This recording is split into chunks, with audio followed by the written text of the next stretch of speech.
আওয়ামী লীগের ১৫ বছরের শাসনামলে অপ্রয়োজনীয় প্রকল্প গ্রহণ একটি সাধারণ বিষয় হয়ে দাঁড়িয়েছিল। এলজিইডি এবং পরিকল্পনা কমিশনের কর্মকর্তারা জানান, তারা প্রায়ই রাজনৈতিক চাপের কারণে কম গুরুত্বপূর্ণ প্রকল্প হাতে নিতে বাধ্য হতেন।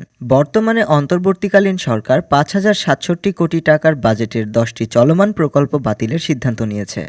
সরকারের মতে, এসব প্রকল্প বেশিরভাগই রাজনৈতিক উদ্দেশ্যে গ্রহণ করা হয়েছিল এবং এগুলো কম গুরুত্বপূর্ণ বা অপ্রয়োজনীয়।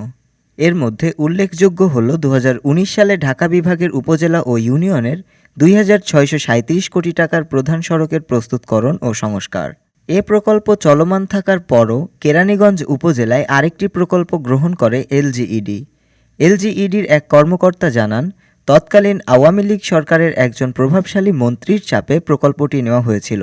বাতিলের প্রস্তাব পাওয়া প্রকল্পগুলোর মধ্যে আরও রয়েছে ৩৪৯ কোটি টাকার হাওর ফ্লাইওভার ও অবকাঠামো উন্নয়ন প্রকল্প, বারহাট্টা উপজেলায় ২৬ কোটি টাকার শিশু পার্ক নির্মাণ প্রকল্প, ফরিদগঞ্জের ১০৭ কোটি টাকার ডাকাতিয়া নদী সেতু প্রকল্প এবং ১,০০৩.৫৩ কোটি টাকার মুজিব কেল্লা নির্মাণ।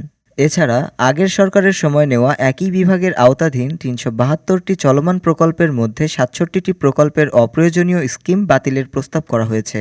পরিকল্পনা কমিশনের এক ঊর্ধ্বতন কর্মকর্তা জানান, ৩১ অক্টোবর এবং ৬ নভেম্বর কৃষি, পানি সম্পদ ও পল্লী প্রতিষ্ঠান বিভাগের সভায় এ সিদ্ধান্ত নেওয়া হয়।